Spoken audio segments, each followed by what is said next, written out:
Welcome to the Hospital Finance Podcast, your go-to source for information and insights that can help you stay ahead of the challenges impacting healthcare finance. And now, the host of the Hospital Finance Podcast, Michael Passanante.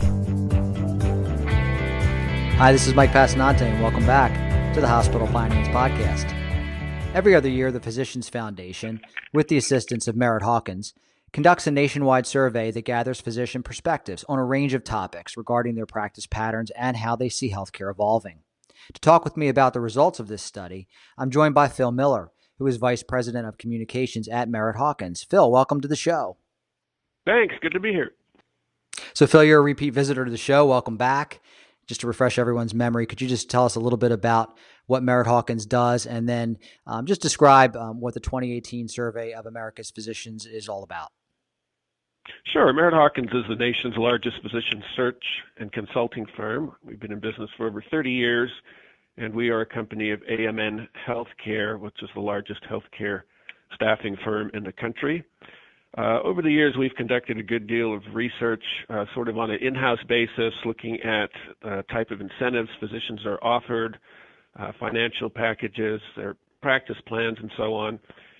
We do that internally, but we're also contracted by third parties to conduct research on those types of topics as well. And one of those third parties is the Physicians Foundation. It's a not-for-profit group composed of physician leaders and state medical society leaders that are trying to improve healthcare for patients and the overall practice environment for physicians. So now every other year since 2012, they have asked us to do a national survey of doctors.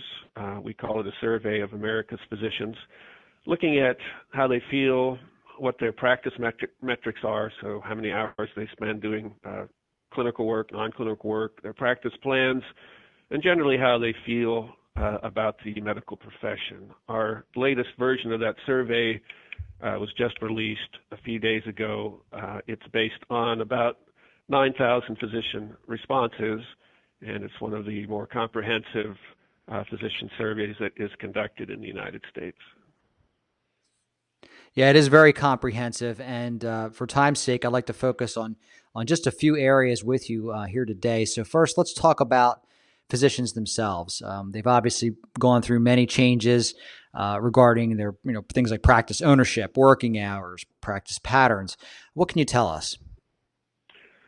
Well, physicians, like everybody else involved in healthcare, are undergoing a transitional period, and change is always challenging, and I think they have been challenged by some of those changes.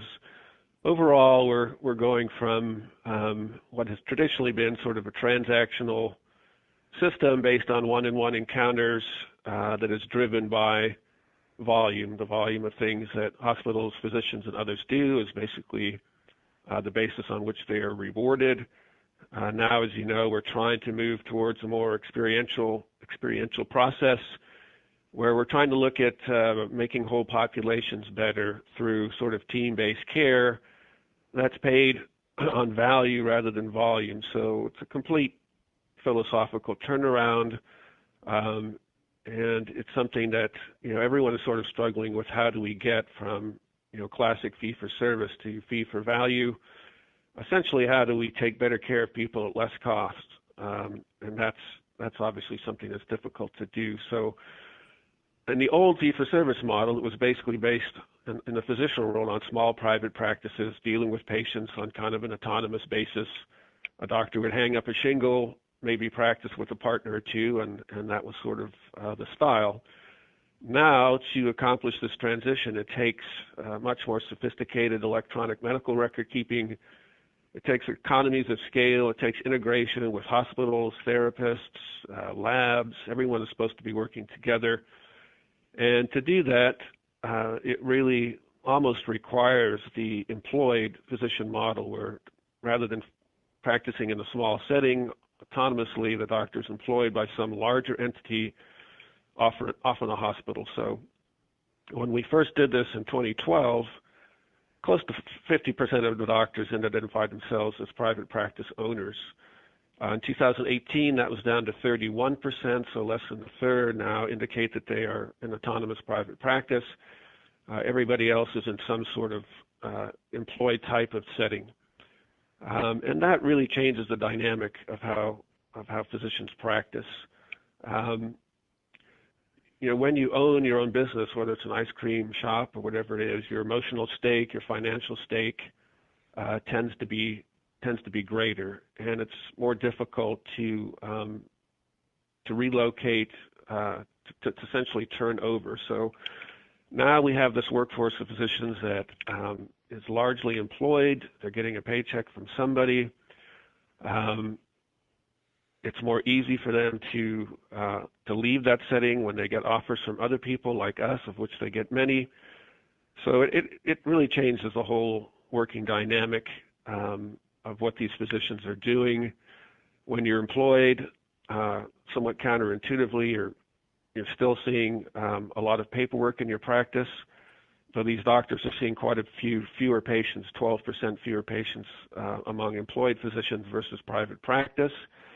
And that in turn sort of leads to a patient access issue for you and me when we try to go see a doctor. We already have a shortage of physicians, and it tends to be compounded by this transition that we're making from the private practice setting to the employed setting. So for all these reasons, doctors, like most people in healthcare, are facing quite a few challenges. Yeah, and it looks, based on the results of the survey, that it's affecting their morale quite a bit. And I found that pretty concerning as a patient myself, as we all are, at one time or another. What can you tell us about that, Phil? Yeah, so there's a dichotomy in medicine, which is these doctors are very bright, as we know. They're sort of the best and brightest. They did very well in high school. They got into good colleges where they completed 4 years of collegiate training, 4 years of medical school, 3 to 7 years or more of residency training.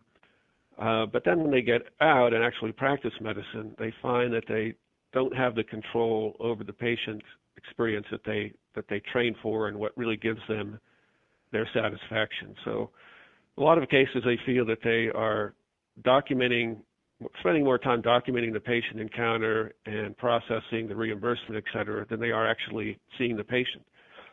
In our survey, we found that doctors spend about 23% of their time doing non-clinical paperwork. So that's really not what they got into this for. They didn't necessarily get into it for the money or for any of those things. They really got into it to exercise their judgment, to have an impact, positive impact on people's lives. And they feel in many cases that that's not happening. So we found that about 78% of doctors sometimes, often, or always have feelings of burnout. About 50% wouldn't recommend medicine to their children. 62% are pessimistic about the future of medicine. And the same percentage, 62%, feel like they have little input into how the health system is run. So that's also a source of frustration. Consequently, many of them, close to half, are planning to make some sort of career change in the next 1 to 3 years.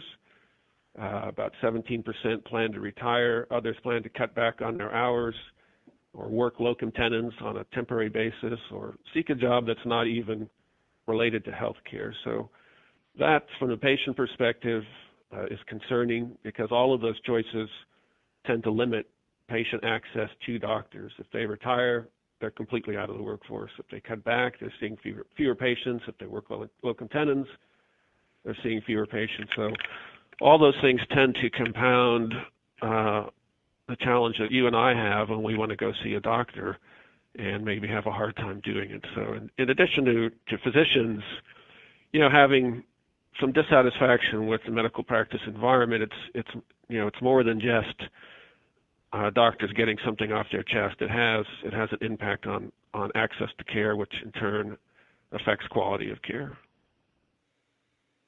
It's certainly a transformational time, no question about it. Maybe something that dovetails with that is their perception and their practice patterns related to Medicare and Medicaid, and also their preferences for single payer versus market-driven systems. A lot of debate there, and I'm curious what you can tell us about that. We did find that most physicians still indicate they see Medicare patients. So 78% said that they see all Medicare patients. where a smaller percentage, 68%, say that they see Medicaid patients. Those are majorities, but nevertheless, again, it's an access issue. A lot of demand from Medicare patients and Medicaid, both of those groups. The numbers of people covered there are increasing, and you have over a third of people, doctors not seeing Medicaid, and about a quarter not seeing Medicare. So that that does create access issues again, especially now that we already have a physician shortage. So that tends to compound the problem for people who are covered by government payers such as Medicare and Medicaid. We did ask physicians what they thought was the best direction for the healthcare system to take. Over 60% said they favored single payer or single payer with a private option. And that is a change that we've seen over the years.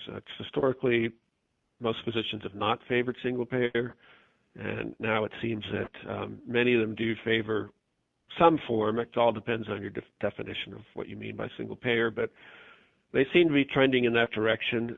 And I would say it's not necessarily a wholehearted embrace of that concept. It's just a preference to what we have now. I think doctors want to move towards clarity. They want to move towards simplicity. We kind of see the way things are going, and I think that's what accounts for that. A few minutes ago, you mentioned payment and reimbursement based on things like value and quality, and that disconnect there. And as you dig down into the study, you see that physicians don't necessarily believe there's maybe a correlation or at least a benefit at this point. Is that the way to interpret that? Yes, we do see a movement towards quality-based payment for doctors. So the number who said that they have some of their compensation tied to value increased to 47% in 2018, up from about 42% in 2016.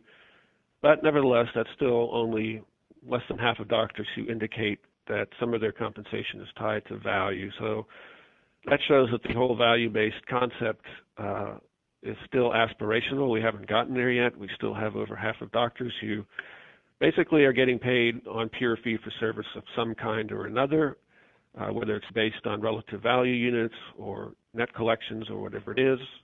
It's a volume-based determinant. Of those who are paid on quality, about 14% of their total compensation is tied to quality, which is significant. I mean, that will tend to help drive physician behaviors once that percent of their compensation is tied to quality. So we do see it picking up. Nevertheless, we're not there yet. The negative is that most doctors, about 60%, don't think that those type of payments will improve quality or decrease costs, which is what they're supposed to do. And I think the reason is because quality in healthcare is very difficult to determine. It's kind of like beauty. It's in the eye of the beholder. And often it's beyond the doctor's control. So if you're a physician and you have, say, poor patients who don't really have the option necessarily of getting better nutrition, they may not even have transportation to go see the doctor, or if you have non-compliant patients, which you put them on a treatment plan, but they simply don't follow it, it's harder to achieve quality, or what we now measure as quality.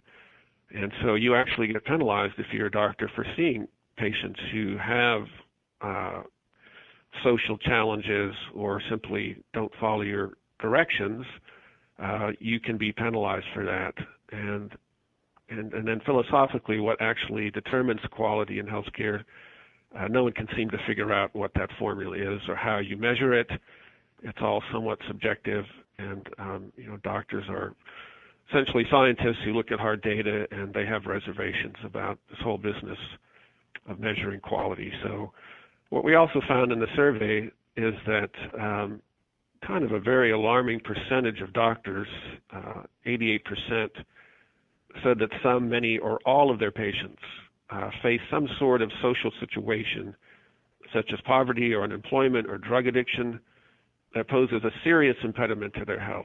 So I emphasize the word serious because these types of things are common, but do they really directly and seriously affect health? And these doctors are saying yes. So we have a big societal problem. We have a lot of people who are experiencing ill health, in part because they experience ill wealth. They don't have the money to take care of themselves, to get good nutrition, to follow up with the doctor, etc. So this is a larger societal problem. We're seeing it with things like reduced life expectancy in the United States, which is a little shocking to see that has actually decreased. And it's kind of hard to put that big societal problem on the shoulder of doctors and say, you take care of these people and we'll pay you on how well we perceive that you're doing that. So I think that's, another reason why doctors are feeling stressed and that they are not able to do what they want to do and have trained to do. As I mentioned, the survey is very comprehensive and it goes into a lot more detail than we've covered here today. Phil, if someone would like to get a copy of the full survey results, where can they go? You can go online to the Physicians Foundation, www.physiciansfoundation.com. Again, that's plural, physiciansfoundation.com. Or you can go to merritthawkins.com and you can get a copy there. Phil Miller, thanks again for joining us today on the Hospital Finance Podcast. It's a pleasure as always. My pleasure. If you have a topic that you'd like us to discuss on the Hospital Finance Podcast, or if you'd like to be a guest, drop us a line at update@bessler.com. This concludes today's episode of the Hospital Finance Podcast. For show notes and additional resources to help you protect and enhance revenue at your hospital, visit Bessler.com/podcasts. The Hospital Finance Podcast is a production of Bessler. Smart about revenue, tenacious about results.